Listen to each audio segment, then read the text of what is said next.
စာကြီးပဲဒီလိုမျိုးပဲတင်နေတဲ့ခါကျကလေးကအဲ့လို boring ဖြစ်တာပေါ့နော်ကလေးတွေကိုဒီ activity လေးတွေလည်းပေါ့အဲ့လိုမျိုးလေးတွဲခေါ်ပြီးတော့စာကိုတင်လို့တင်မှမသိပဲနဲ့ပေါ့နော်အဲ့လိုမျိုးလေးပုံစံမျိုးလေးနဲ့စာကိုတင်တာကိုမှသဘောကျတာအင်္ဂလိပ်စာစနစ်တွင်းတွေသွားမယ်ဆိုရင်ကလေးပျော်နေတာပေါ့နော်ចောင်းသွားမှာကိုပျော်နေရတယ်မသားလေးနဲ့သမီးလေးอ่ะပေါ့နော်ဒီ GTC မှာတက်နေတာပါမသားရဲ့နာမည်ကတော့တထွတ်သူရပါ A2 မှာတက်နေတာပါမသမီးလေးကကြတော့စုထွတ်သူရပါ A1 မှာတက်နေတာပါမသမီးလေးကကြတော့ဒီ GTC နာချာမှာသူငငယ်လေးတွေကဒီ preschool တွေကတက်ခဲ့တာပါအဲ့တော့သူစတက်တော့ဆိုလို့ရှိရင်3နှစ်တောင်မပြည့်သေးဘူးသူအဲ့ဒီကတက်ခဲ့တာပေါ့နော်တသားကတော့ဒီ GTC English Full Scale ကိုသူစနစ်တနည်းကိုနေပေါ့နော်အဲ့ဒါသူ join ခဲ့တာအခုဆိုလို့ရှိရင်တတ grade 6ရောက်နေပြီပေါ့နော်သူဒီ covid မတိုင်ငယ်တွေက join ခဲ့တာပါဒီ GTC မှာမသားလေးနဲ့သမီးလေးကိုထားပြီးတဲ့နောက်ပိုင်းမှာအများကြီးဒါတိုးတက်လာပါတယ်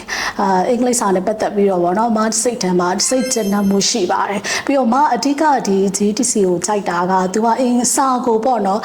ဒီစာပုံစံတဲမဟုတ်နဲ့ပေါ့ကလေးတွေကိုဒီ activity လေးတွေနဲ့ပေါ့အဲ့လိုမျိုးလေးတွဲခေါ်ပြီးတော့စာကိုသင်လို့သင်မှမသိပဲနဲ့ပေါ့နော်အဲ့လိုမျိုးလေးပုံစံမျိုးလေးနဲ့စာကိုသင်တာကိုမှသဘောကျတာအဲ့လိုပေါ့ကလေးကိုပေါ့ပပလေးပေါ့ game လေးတွေဆော့ activity လေးတွေဆော့ပြီးတော့ဒီစာကိုသင်လို့သင်မှမသိတဲ့ပုံစံမျိုးလေးနဲ့သင်သွားတာပေါ့နော်အဲ့တော့ကလေးကဘယ်လိုလဲဆိုတော့ဒီစာကိုသင်ရတာ enjoy ဖြစ်တာပေါ့ပျော်တာပေါ့စာကြီးပဲဒီလိုမျိုးပဲသင်နေတဲ့ခါကျကလေးကအဲ့လို boring ဖြစ်တာပေါ့နော်ဒီမှာသူတို့တက်တဲ့ခါကျတော့ဆရာမလေးတွေကအဲ့လိုပုံစံမျိုးလေးတွေနဲ့သင်တာကိုမှသဘောကျတာပေါ့ကလေးကအဲ့တော့ဘယ်လိုလဲဆိုတော့အင်္ဂလိပ်စာစနစ်တွင်းတွေသွားမယ်ဆိုရင်ကလေးပျော်နေတာပေါ့နော်ចောင်းသွားမှာကိုပျော်နေရတယ်အဲ့ဒါလေးကိုမှကျင့်တတ်တာပေါ့ဟုတ်ကလေးတွေအတွက်ကတော့အခုခေတ်မှာအင်္ဂလိပ်စာကမရှိမဖြစ်လိုအပ်ပါတယ်ဘာဖြစ်လို့လဲဆိုတော့ဒီက international language ဖြစ်တဲ့အခါကျတော့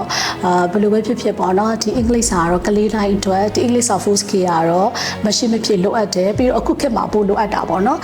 ဘာလို့ဆိုတော့အခုခေတ်ကလေးတော်တော်များများကသူတို့ရဲ့ဒီအိမ်မက်တွေကမြင့်မားတယ်တော်တော်များများကနိုင်ငံခြားမှာကျောင်းသွားတက်ကြဖို့ရှိတယ်ပေါ့နော်အဲ့ခါစားလို့ရှိရင်ကိုယ့်ဘက်ကအစစ်အသစ်ဖြစ်နေအောင် ready ဖြစ်နေအောင်ဒီ English Full Scale ကမရှိမဖြစ်လိုအပ်တယ်ပေါ့နော်မိဘတယောက်အနေနဲ့ကတော့